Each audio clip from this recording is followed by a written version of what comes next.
then what we're going to do today is we are going to read and apply the Bible. I'd love to. We're going to read and apply Song of Solomon to our lives. Challenge accepted.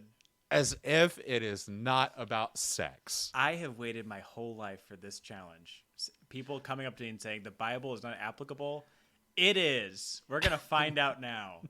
We're going to do it. Get ready for an application. Scott, chapter 1, verse 1. No, wait. Skip a couple verses.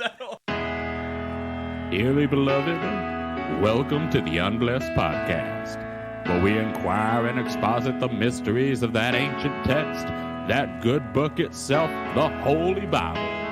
We are not theologians nor historians. We are but armchair philosophers who spent years in seminary or on a church staff and have since departed to make our own way. We invite you now to read, think, and laugh with us as we dive deep into the denominational doctrines of the divine in the Unblessed Podcast.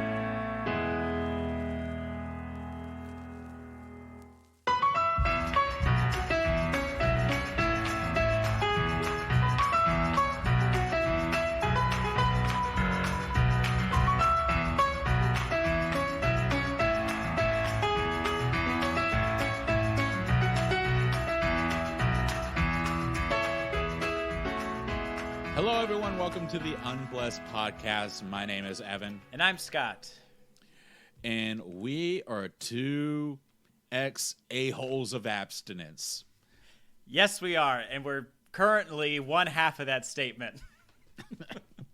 A-holes. Abstinence. Abstinence. We are abstinence. We're both married, and we chose Post-marital abstinence. post-marital abstinence. Post-marital abstinence. That's right. Oh, my goodness.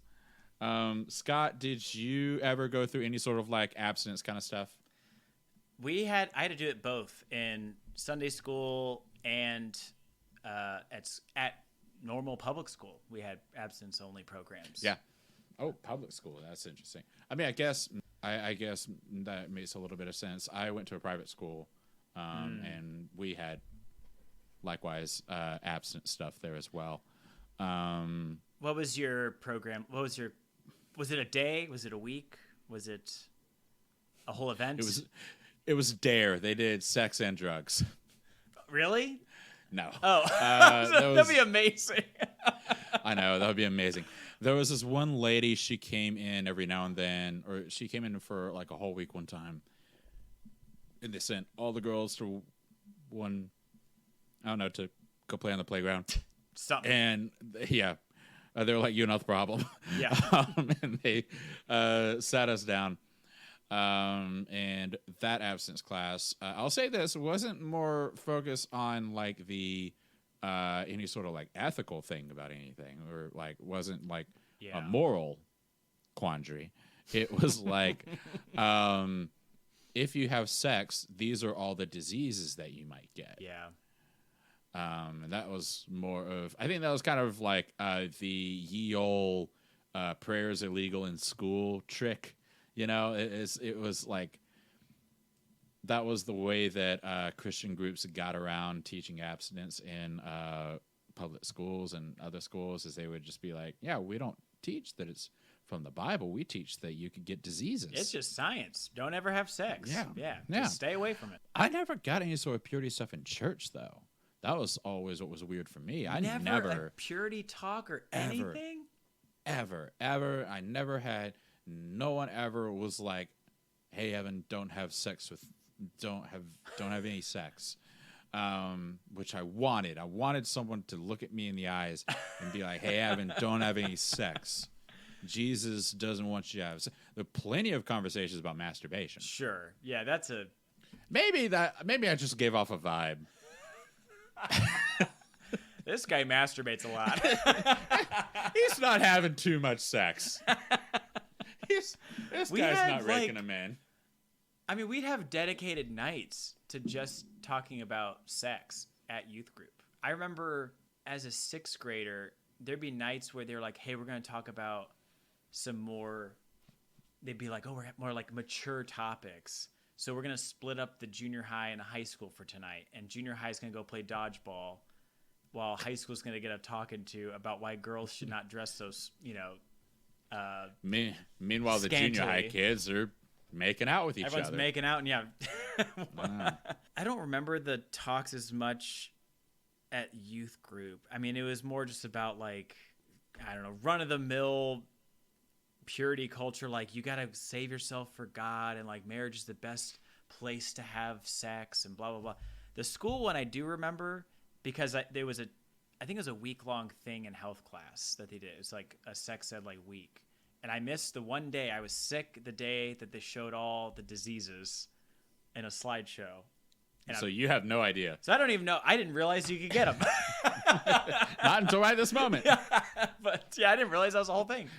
Learn something new every day. All I remember is somebody's mom came in, and she was, I guess, a qualified sex ed instructor or something. And I'll never forget, she did like this. She had a piece of packaging tape, and she was like, "This is your purity, and this is like what your sex purity is like." And then she like stuck it on somebody's arm. She's like, "Now if I hold up, you can see that there's residue from this person." So now, then she went around. She's like sticking everybody in the arm. She's like, "Now look at this. Just after like this one, like just a few people, your purity is almost gone." And it was just like, what the hell are we telling? Basically telling kids, if you have sex with somebody, part of you will die, and you'll never regain that ever again. And that was drilled home. And then we had like a condom and contraceptive talk after that. But I mean, there's schools of thought in Christianity of like, whoever you have sex with first is who you married. That's how it was for a long time. Yeah. Yeah. Which, I mean, like, that's how you consummate a marriage is, you know, get into the tent and you park the car. honeymoon suite. Yeah. Park the car right there. We had one guy came in and he like was talking to the guys in the gymnasium. He's like, "Hey, I found out that I was going to talk about sex, and I love talking about sex. It's so cool. Sex is freaking awesome." And I don't remember anything else he said. But the thing that I do remember is his wife did the talk to the girls. So he did a talk to us, and it was basically kind of on the up and up about sex and about how you should be responsible and everything like that. But his wife, the girls got out of his wife's class, and one of my friends, who's a girl, she was just like, "Well, I just learned that all men are horrible." Oh, no. Jeez, what is their marriage? Like, oh, no. what is going on there? Yeah, school, I think it was only a few times. I want to say it was 5th grade, and it was like my freshman year of high school. We had those talks. Can we talk about how much churches don't want kids to have sex, but they put kids in so many scenarios where they will have sex? Jeez. Everyone Like just sit in this room, and we're going to lock it. It's called a lock-in. Everyone's going to just sleep in the same gym floor. That's exactly what I was about to bring up. 5 inches away from each other. Yep. Nothing will bad will happen. You can go into any room. The lights are out. For real. You can play hide and seek, and then we'll go on a church camping trip. We'll go to church camp where you can fuck off. Go hang out in the woods with a bunch of boys for a couple days and just hang out. Well, I'm we just won't have even any thinking about I'm just even thinking about like summer camp, like just like going on a church like summer camp retreat. Like there was one where like it was like a big old camp with like a bunch of different churches went into it, and the sheer amount of supervision, of adult supervision at that church camp was akin to Lord of the Flies. Like, go crazy, kids! Not an adult for miles. Like, I think it's so funny that you have like this dedicated, this mission of some people to be like, we have to tell kids not to have sex anyway for our lock-in tomorrow night. My thing with the whole program, I mean, just like the abstinence-only programs in general, is like, it's totally fine to offer abstinence as a option for kids. But honestly, what kid sees that as an option? That's just the default status. Don't have sex. Great. That's where I'm at now. Like that's not an option if you already have it. So I don't understand why schools are so afraid of like going into the details. I understand like it's certainly a sensitive topic, but most kids, when you talk to them, or like I should say most of my friends now, they're adults, if you ask them, if they've had a sex talk, they'll say like, no, I never got one from my parents, or Nope. I didn't go to school. So you have to think about how many adults are out there that never had any sense of education or even an anecdote about sex in their life. That's the problem. It's like people are just like willy-nilly. There's a comedian. His name's Danny Jales or Joyas. I don't know how to pronounce his name. I haven't seen him say what his name is yet. But he was like, they're inventing sex robots over in Japan. Oh my God. And he was like, a lot of guys are like, it's gonna take our jobs. And I was like, ladies, wouldn't you have wanted your man to like try out sex on a robot first before you were the first one he had sex with? Like, Yeah. wouldn't you want him to like run it through something else first? Just try it on, check it out. Yeah. Yeah. I don't know about that Japanese sex robot talk, but Which is why I advocate for Japanese sex robots in schools. we need more. We need Japanese sex robots in our schools. We need them walking around and available for children. You heard it here first. Jesus Christ. This feels... My name is Evan. His name is Evan. I'm not Scott anymore. I'm running for congressman and president and comptroller. I don't even know where to go with that one. I could dive into the jokes, or I'm just going to leave it. I'm going to let that pie cool on the counter. I don't know. This pie's looking pretty tasty. No, over I think I'm going to here. just leave that. Have a piece of the pie. No, gears are turning, and I wanted to stop. It's okay. Speaking of gears that are turning. Speaking of Japanese sex robots. Speaking of sex. Today, we are going into the sexiest book of the Bible. Oh, yeah. The saunchiest book of the Bible. Now, here's the thing about this book. What word was sit that? here. I don't know.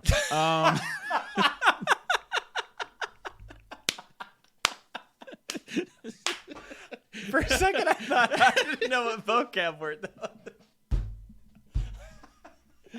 I tried to say sultriest and raunchiest. It came out saunchiest. That's now my favorite word now. Saunchiest. So here's the thing about Song of Solomon. It's a book about sex. No, it's not. Evan, we've talked about this. There's No. no smut like that in the Bible. The Bible's a pure and holy book. It wouldn't All right, have Scott. Then what we're going to do today is we are going to read and apply the Bible. that. I'd love to. I'd We're going to love read to. and apply Song of Solomon to our lives. Challenge accepted. As if it is not about sex. I have waited my whole life for this challenge. People coming up to me and saying the Bible is not applicable. It is. We're going to find out now. We're going to do it. Get ready for All an right, application. Scott, chapter 1, verse 1. No, wait. Skip a couple verses, though. No. Oh, that he would kiss me with the kisses of his mouth. Go. Okay, we got to finish the whole verse, Mr. Cherry Picker. For your love is more delightful than wine. Okay, pause. That's verse 1. Thank you. Okay, verse Application 1. Okay. coming in hot. All right, here we go. How do you take, oh, that he would kiss me with the kisses of his mouth, for your love is more delightful than wine, as something Okay. not alluding to people wanting to make out? Here's some application with Pastor Scott. You ready? So, I don't know if you know this. But Song of Solomon is all, it's symbolism for Christ and his church. So, Okay. Christ, Who's Christ and who's church? well, obviously, we're the lady, and Christ is the big, strong man. So, Big, strong boy. Big, strong boy. He's a man. He's a big, strong man. And verse 1, so let him kiss me with the kiss of his mouth. So I want Jesus to kiss me, open mouth kiss on the mouth, because I'm the church, and he loves me very much. I don't want that. So when you go home today from church, you need to let Jesus kiss you in the mouth. That's my application. just any Jesus? There's a guy whose name is Jesus who lives on my road. That's right. God, let him kiss you. Kisses of his mouth. Now, if it's a kiss anywhere else, if it's a non-mouth kiss, don't do it. But mouth kisses are fine. Oh, okay. Okay, so let any man named Jesus kiss you on the mouth. Is that what you were saying? Yeah, that's right. Okay, cool. Verse 3. The fragrance of your perfume is intoxicating. Your name is perfume poured out. No wonder young women adore you. Okay. Go. Mine says, the correct translation of the Bible, the ESV, says... Mine's the Southern Baptist version, so... Mine's the Holman Christian Southern Baptist. Mine says, your name is oil poured out, therefore virgins love you. So, the more you grow in Christ, the more virgins love you. That's... Yep. Why? Because you're so damn holy from Because letting... You're so abstinent. You're so abstinent that the virgins just they flock to you. You're so pure. They can sense it. They've got a virgin dar. That's right. It's like a virgin radar, but just didn't come out as funny when I said it. That's right. Take me with you. Let us hurry. Oh, that the king would bring me to his chambers. Now, why would this young lady want the king to bring her to her chambers? Okay. They're obviously chambers. A married couple. And it does not say that they're married. Obviously, they are, because it's the Bible. How are they married? Because at what point? Well, we're getting plopped in the middle of the movie. You know how movies do that? Like you have to understand the plot. Okay, I'll allow that. I'll allow it. I'll allow that. Okay, my interpretation still stands. Okay. For those following along at home, there's like title subheadings of who is addressing who. Does yours have that, or? Mine has W. Oh, okay. Which I take to mean woman. At the very beginning, before verse 2. Yeah. So mine says she, and it does say the translations have added speaker identifications based on gender and number of the Hebrew words. Interesting. So she, and then middle of verse 4, it goes to others, and it says, we will exult and rejoice in you. We will extol your love more than wine. Rightly do they love you.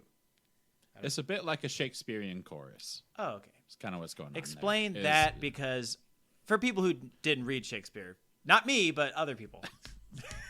So every now and then in any play, like if you read any play like Hamlet or anything like that, every now and then you have like you have the chorus come out, and they'll like they'll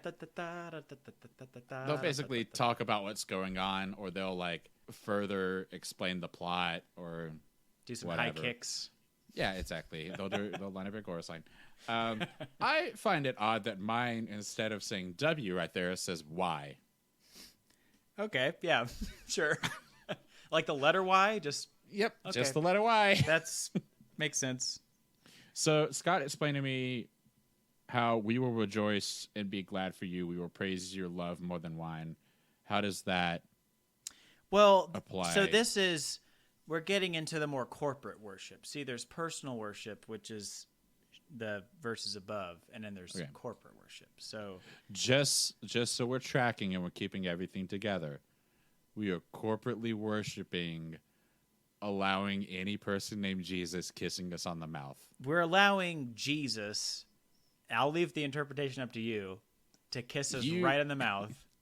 You said I'm earlier, backtracking.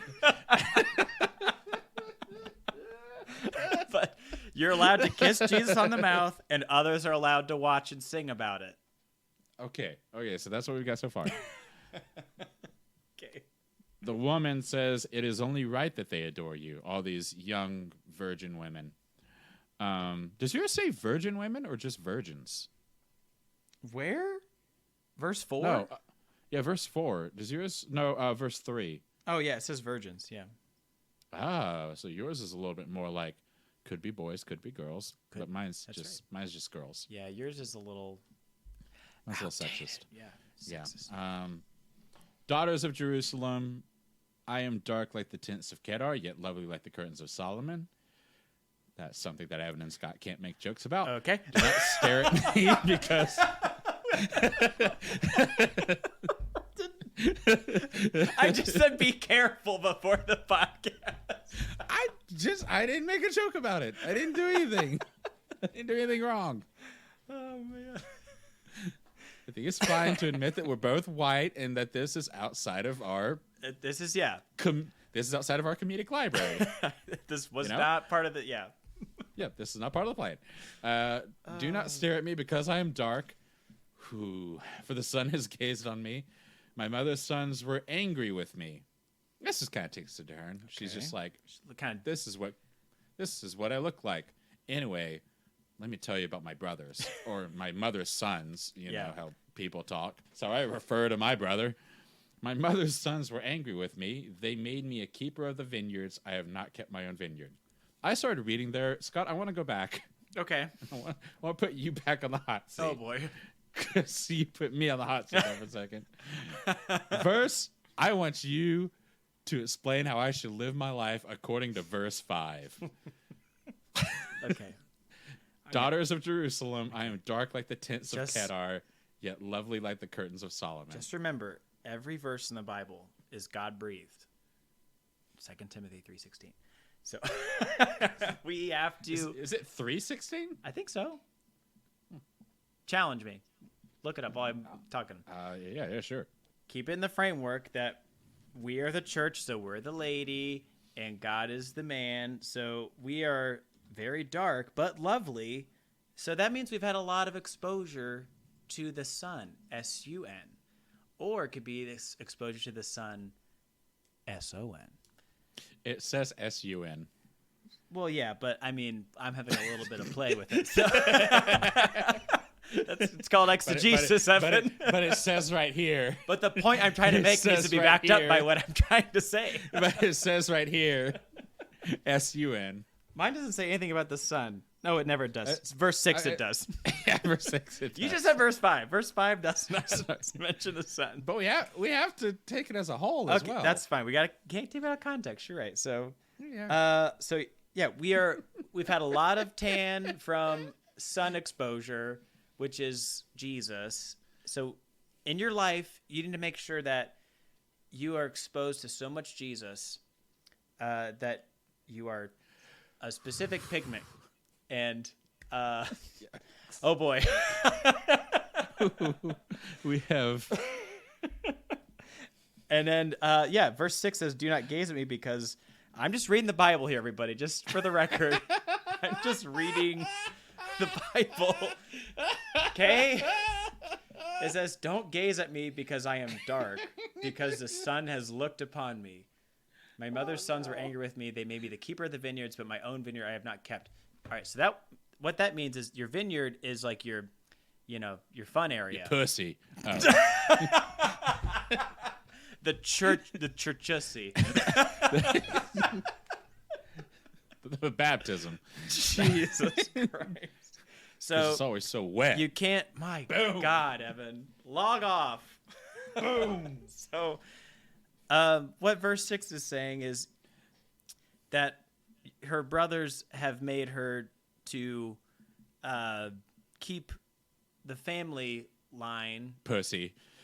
kept well, but her own fun area she's never touched. So this is saying don't masturbate, is what verse 6 is saying. Thank you. Oh, so the Song of Solomon is about sex. No, just an application. Just only in application it's about sex.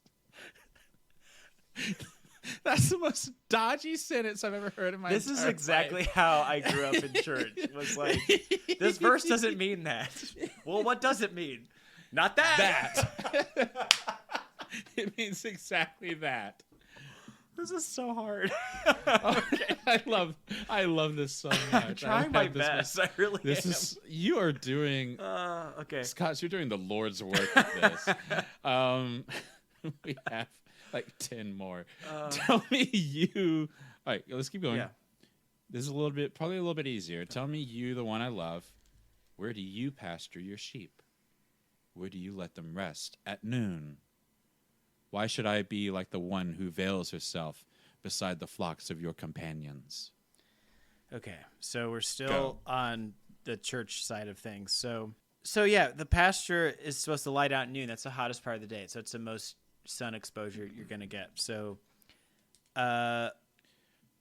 you need to make sure that when you have friends around, you point them to Christ at all times, even when it's noon. So I'm confused.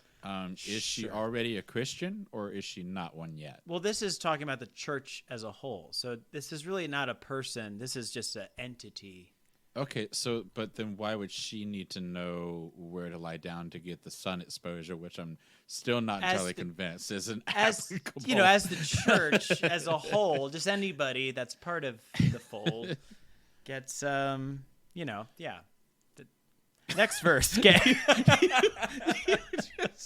you just stopped your explanation. You just bailed out of that like a burning car. I have no idea. I don't know what it means. Lie down at noon. I don't know. Take a nap, I guess. He's starting to break. I got it. I can do 10 more verses. We got this. Oh, man. The man says, here we go. If you do not know, most beautiful of women. Can you say it with a little bit more riz, a little more sauce, a little more... Okay. If you do not know, most beautiful of women. There you go. Follow the tracks of the flock and pasture your young goats near your shepherd's tents. Oh, yeah. Okay, so now we're talking as Jesus to believers. Because remember, everything points to Jesus in the Bible. That's what we were taught as Southern Baptists. Yes. So I also want to say that the subheading is they delight in each other. So, okay. And which is true. Jesus delights in the church and church delights in Jesus. If you do not know, O most beautiful among women, follow in the tracks of the flock and pasture your young goats before the shepherd's tents. Okay. Is this about discipleship? I'm so glad you brought that up. Yes, this is 100% about discipleship. He's saying... For those listening at home, Scott was drowning in the ocean. And I wasn't thinking somehow... Usually when they talk about flocks of goats in this book, they are referring to boobs. So I was trying to figure out a way to not understand what this was saying about boobs. Usually in the Bible, it's either boobs or actual goats. Yeah, you never know. Yeah. So Jesus is telling us that, make sure you take that discipleship class on Sunday mornings. That your church offers. That's the application. Is that what he's saying, or is he referring to it in more of a early church style discipleship of mentoring and bringing up another one? No, I think it's more about if there's gonna be a coffee and muffins at a old schoolroom at a church, and you're gonna learn about discipleship. Okay, yep, I get that. Just to be clear, I compare you, my darling, to a mare among Pharaoh's chariots. Your cheeks are beautiful with jewelry, your neck with its necklace. We will make gold jewelry for you accented with silver. Okay, so Jesus compares us to wheels that are round. Cheeks can also be round. When does he compare us to wheels? He says, to a mare among Pharaoh's chariots. So it's like wheels and horses together.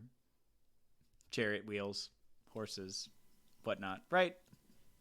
We're tracking. Sure. So it doesn't compare to wheels at all, does it? Okay, compare my love to a mare. No, okay, you're wrong. Let me back up. Sorry, I had my verses wrong. So I was reading this upside down. Jesus thinks of us as like a horse that he can ride at any time. Hell yeah. Hell yeah. And his favorite part about us is our cheeks. So if you are a Christian, you need to make sure your cheeks, both pairs, look good. Keep that shit tight. Don't skip leg day. Don't skip leg day. That's all I got in that verse. Okay, so it sounds like this is a book about sex. No. Not if yet. we're talking about people's butts, Scott, if you're It's more about like as a physical, like stay active, your body's a temple kind of thing. So that's the way that Jesus told us to stay active, is to say, Keep those hey. cheeks looking good. Okay.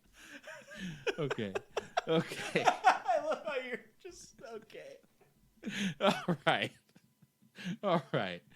And now we shift back to the woman, which is us. We're the bride of Christ. Yes. While the king is on his couch, my perfume releases its fragrance.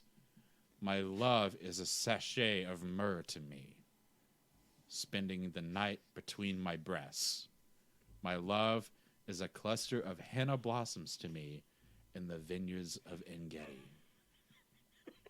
Go. Do you want to know what the ESV's? What does verse 12 say to you again? Sorry. While the king is on his couch, my perfume releases its fragrance. What does yours say? Mine says, while the king was on his couch, my nard gives off fragrance. What?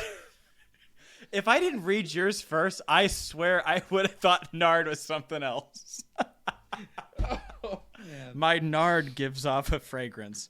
Okay, this is an easy one to interpret. Is it? If you ever see Jesus on his couch hanging out, he's got like a lazy boy wraparound couch, just like one of those big right angle couches, you know, like with the cup holders. That's his couch. A sectional sofa. That's right. Is that what Jesus Christ our Lord has? Absolutely. So when you acknowledge that Christ is king, your nard will explode with such fragrance that there's another verse in the New Testament that talks about the fragrance of believers and how we are like a lovely fragrance in the world. So when you love God with all your heart, soul, mind, and strength, your nard will just be pulsating with fragrant Christian values. The fact that I don't know what a nard is makes this really hard. Like, okay. I want to go one further, saying that, you know, she's saying her love spends the night between her breasts. Wow. Now, apply that. Okay, mine says, my beloved is to me a sachet of myrrh that lies between my breasts. So I don't know where it's getting spent in the night at yours, but in my holy translation, I think when we think about when the Bible's talking about boobs or it's talking about breasts, because it never says boobs, what we're really thinking about is kind of the chest area and saying my love spent, like when you think about where your heart actually is, it's in the center. Yes. Yep. And your heart, like God is in my heart, so it's between my boobs. That's exactly right, Evan. That's exactly what I was going to have as their application today, is that when you love Christ with your heart, it's between your boobs. Your heart is located right between your boobs. Betwixt your boobs. So to show your boobs off to God is what this is saying, because your heart lies between your boobs. So really show those boobies off to God. Flash God your love. Flash God. I hate that there's a non-zero chance that was a sermon application somewhere in Middle America. I guarantee it. Man. Flash God. Okay, let's wrap this up. What's the last part? Couple parts. Yeah. The man says, "How beautiful you are, my darling. How very beautiful. Your eyes are doves." Yeah, Go. God's in love with us. We're a sexy why church. doves? Why doves? Why did he say your eyes are doves and not like doves? The power of poetry first. Just they are doves. Read a book, Adam. Mr. Shakespeare over here.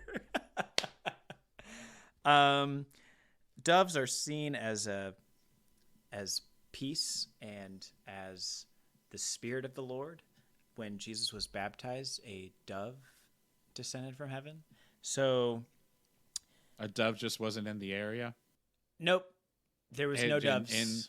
In very dove common Nope. Israel. They didn't migrate over from the ark yet. They were still hanging out. It was still in the ark. Still hanging out.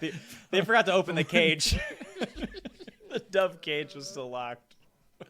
Oh man. So your eyes are the Spirit of the Lord, and God loves seeing His own Spirit in His reflection of you in Himself. For that reason, that makes sense. It makes sense. Trust me. The woman responds, "How handsome you are, my love. How delightful. Our bed is lush with foliage. The beams of our house are cedars, and our rafters are cypresses." All right. Now, this part's about sex. Yeah, this part is 100% about sex. Basically, make that couch rattle the rafters until they break. That's the last application. None of the other parts are about sex. Just the part about carpentry. Just the one that could probably be put in another application, but yeah, that's it. Boy, that was way harder than I thought. That was so enjoyable. We want to do the other Song of Solomon verses in chapters like this, or at least I do. I don't know about Scott. I got to prep a little bit. Or No. go into it blind. going into this blind was glorious. Oh, boy. So if you liked that we did Song of Solomon like this in this style, please let us know. Scott, what do you think about, after reading the chapter 1 of Song of Solomon and trying to interpret it in any other way than it's intended to? Yeah. What are your final thoughts? I think it's ridiculous what pastors do around America every Sunday, because they do that exact thing over the entire Bible. And yeah. I'm kind of going to take my funny hat off for a second, because... Oh, he took it off.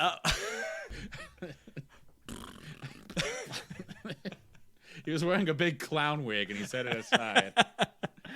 But this kind of thing happens everywhere in the Bible. And this is obviously an exaggerated take from me, but people just read any verse and then a pastor will just decide what they think it means that morning. And if you don't believe me, go to any church and talk to pastors and ask them about the sermon prep. And I guarantee most of what they're going to say came from some life event that week. It was not, oh, God, gave me this topic and I wrote it down. It was more like, oh, it was at, the school function. I thought, gee, maybe we should blah, blah, blah, blah, blah. Just they'll pull from anywhere and get a sermon point, and then they try to fit it to the verse later most of the time. But my take on Song of Solomon, as a kid, it was a skipped over book. You would just never touch it. It was seen as the sex book in the Bible, but it was for married couples. That was always how it was interpreted. It was oh, this is for when you're married. There's going to be sex secrets in this, hidden symbols of... I have not found one in this book. Nothing's helpful in this book. Nothing is helpful. It's just... two people sexting. That was the way it was pitched, was it's this beautiful poem between two people. And honestly, it was people told me that it's supposed to represent Christ and his church and the love that they have between each other. But as you could have seen / heard from this episode, that doesn't really work when it's an explicitly, like you said, Evan, it is just sexting between two people in ancient... in ancient Hebrew. So, Evan, what's your take on Song of Solomon? No, I completely agree. Song of Solomon was always an avoided book when it came to... And I think in fairness, because when you think about preaching, and you think about getting up there and talking to people about how they should live their lives, there's not a heck of a lot that you can do with. Well, you did your damnedest trying to like get any sort of application out of this one, but no, Song of Solomon is just one of these parts of the Bible where it's just like, all right, this is in here for some reason, I suppose. That's what's interesting to me is that when I took religion courses, we learned about other books of the Bible that didn't make it to canon. You know, there's like the Gospel of Thomas is an example, and that has stories of Jesus in it. And there's other books of the Old Testament. The Catholics have, for instance, other books in their Old Testament. I didn't learn that till much older. Like, and half my family's Catholic, and I didn't learn till I was like in high school that there was other books they had in their holy book. And I thought, how does this happen? How did I not know about what is it?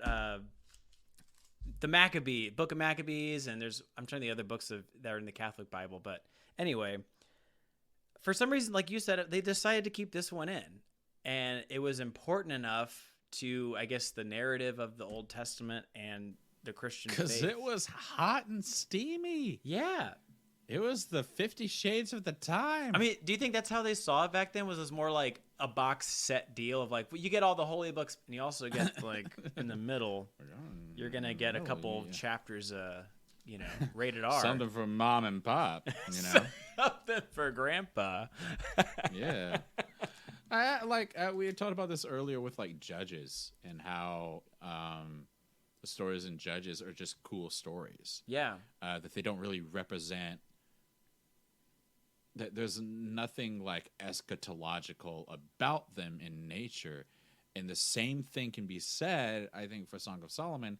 It's kept because like some of the verbiage in here is kind of beautiful when you kind of break it down. Like when he says, or when she says, my mother's sons were angry with me. They made me a keeper of the vineyards. I have not kept my own vineyard. Kind of saying that like I've not been in charge of my own life. Damn. So there's some beautiful verbiage in here, and I think it just kind of made it its way in because one, it's fucking hot. Two, it's got some good poetry in here. Yeah, I think that's where it gets muddied up over the years. Is I've said this in other episodes. Is I like the Bible. I think it's a great book. There's stories that have been passed down for years, and they have significance.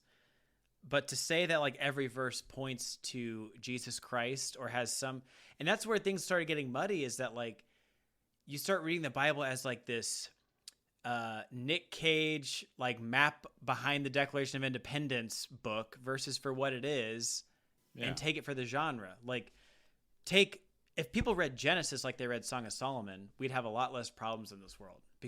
But the problem is people read Genesis like, well, this is verbatim, like word for word. But no, Genesis is a poem. Like it's a gorgeous, poetic telling of the creation of the world and the beginning of mankind. But instead, if you take it like a word for word, verbatim science textbook, and that's the thing with Song of Solomon is, it's a hot and sexy poem, and that's how you should read it. But instead, if you read it like me, this last 30 minutes, you're going to be a nutcase by the end of it. Well, I think that's kind of like, you have two books in the Bible. We already walked through Ruth, and then this one as well, that are both sexy books. Pretty sexy. But the thing about conservative evangelical takes on the Bible in that camp, the thing about that is sex cannot equal good. In any scenario, like even among like marriage, it's still taboo. I remember like being in college and some, I can't remember who was talking, but somebody was like, the very fact that there is a book explicitly about sex means that God thinks sex is good. Yeah. Which I was, in my Christian theology, I was like, well, yeah, obviously. So there was no time before then in college that somebody could have said that. Yeah. It was framed in a similar manner for me of like, it's only for married people. So it's if you're married, this is totally fine to have wild, steamy, passionate, exchanges with your lover, but if it's anything outside of that, it's unhealthy and wrong and sinful. And that gets so hard to manage in modern day society because we don't just go from, working the family farm to being married the next day. It's like now we have dating and relationships and my God, equal rights between men and women. Like all these things have really changed the landscape of sex. And so to try to like imagine, oh, well, like you were saying that sex is bad all the time. Like, well, no, it's a lot more complicated. And it's we can't just say it's black and white.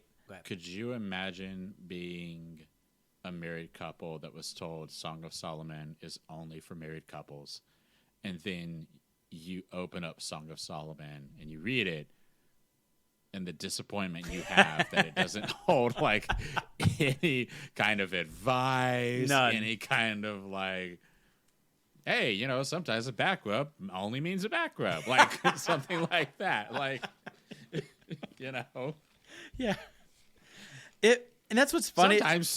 Sometimes she just wants to tell you about a day. Like, doesn't have anything like that in there. I am surprised that it made it to canon. That's probably my one question. Is like, why it couldn't have just been an extraneous book?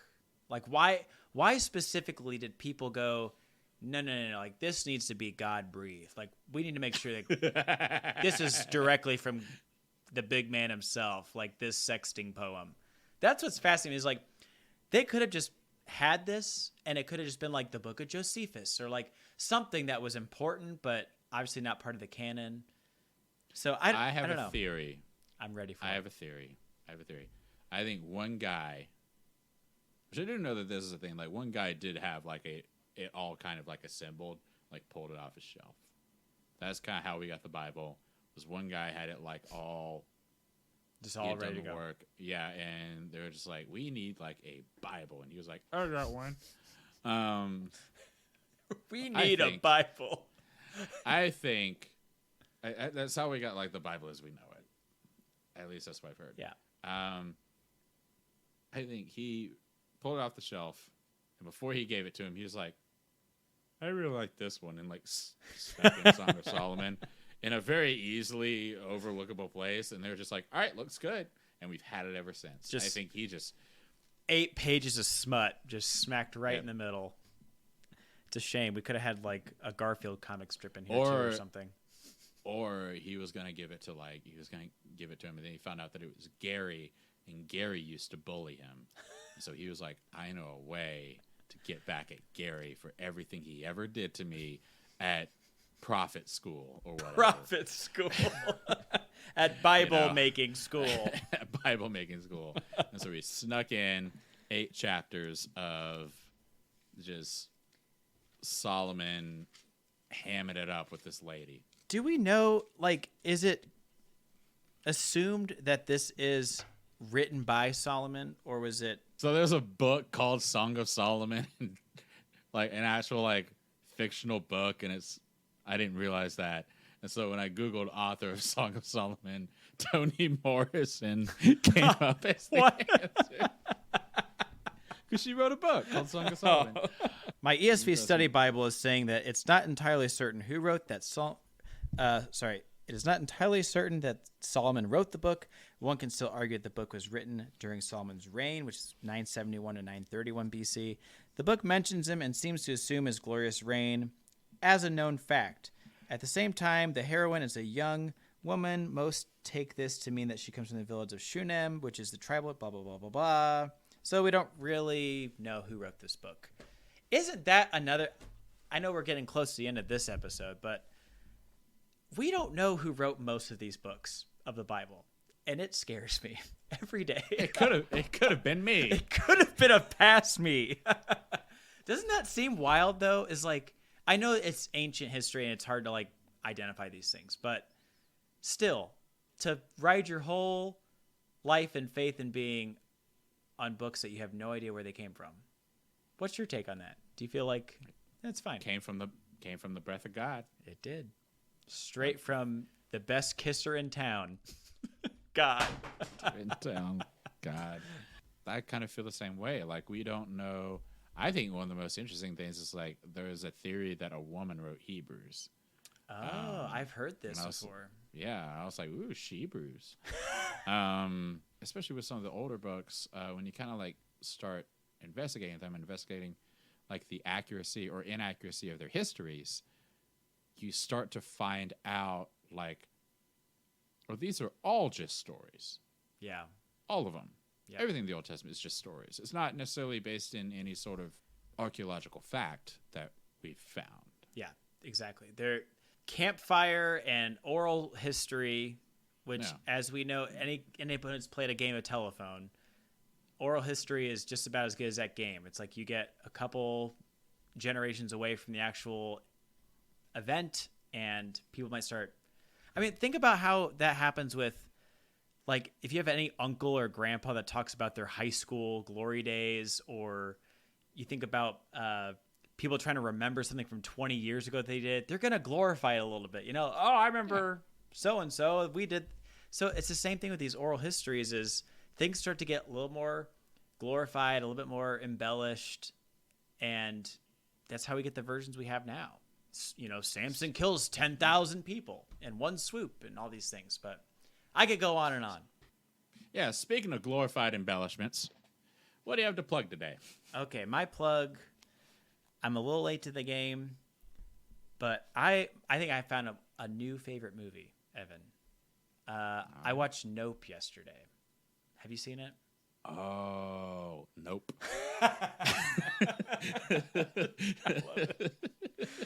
It's directed by Jordan Peele. Highly recommend. So good. I don't want to spoil it, but if you love sci-fi, if you love a little bit of horror, suspense, little bit of humor in there, it's excellent though. Oh my God. I'm ready to watch it again, but cool. Phenomenal movie. So that's my plug. I'll keep it short and simple. What about you, Evan? Okay. I think I watched a cinematic masterpiece of equal or greater value. What was it? Top Gun Maverick. It was a fun movie, though. I mean, it is a fun movie. It's a fun movie. It's a fun movie. Did you see it in, you didn't see it in theaters, though? You probably saw it at home. No, I saw it like yesterday for the first time. Wow. I'd never seen it. And I was just like, Katie, let's watch like a movie. We always watch like. It is a movie, yeah. It is a movie. It's a movie. It's a movies movie. It's a movie. Back when movies were movies. And so, it scratches an itch for you. Like there's like a lot of good action in it. Oh yeah, you know? Absolutely. Yeah, there's some good stuff in it. Tom Cruise probably did all of his stunts. I don't know. Me and Holly watched that in theaters on 4th of July, and I walked out feeling the most American I've ever felt in my entire life. You're like, I can fly a plane. I can fly a plane and save the world. Go America. Go America. Oh, man. I also, speaking of being American, I went and saw wrestling this past Sunday. Yeah. Yep. That was really fun. I went over to the 2300 Arena here in Philly. Amazing. It was a great time. Just saw dudes be dudes, man. Local wrestling or, non-professional wrestling is the best. This was professional. I found that out later. Well, it's a professional league, but it wasn't like the big leagues. This wasn't WWE, but it was New Japan and oh, nice. That whole crew. Yeah, so it's fun at the smaller events though. You get the you get those two guys are going at it. One of them had a mustache, and everybody was against the guy with the mustache for the longest time until somebody said, "You got this, Tom Selleck." And the entire attitude of the match changed. And I don't know who was supposed to win, but he wound up winning. So I guess they just love it. Yeah, it was great. Heckling at wrestling is one of my favorites. I haven't done it much, but thank you everybody so much for listening. We are on social media. We are on Twitter. We are on Instagram. We are on YouTube at UnblessedPod, at all those things. We just did our most recent live stream. You can see that now on YouTube, and our Unblessed Podcast channel is where we play the adventures of the Old Testament. It sucks. It's bad. Like really bad. If you want to spend an hour watching two guys play a video game that's not good, I don't know. Do that. I don't know if that's a sustainable thing for us to do. But that's out there. We also want to hear your thoughts. You can email us at is it still unblessedpodcast@gmail.com? Still is unblessedpodcast@gmail.com. Might be changing soon, but that's still it. So get ready to throw those old episodes out the window. Email us. We want to hear what your thoughts are. We want to hear what you want us to talk about. If there's something that you want us to talk about, we just have two brains. We don't have more than that. That's it. But thank you, everybody, so much for listening. My name is Evan. And I'm Scott. And don't forget to close your Bible.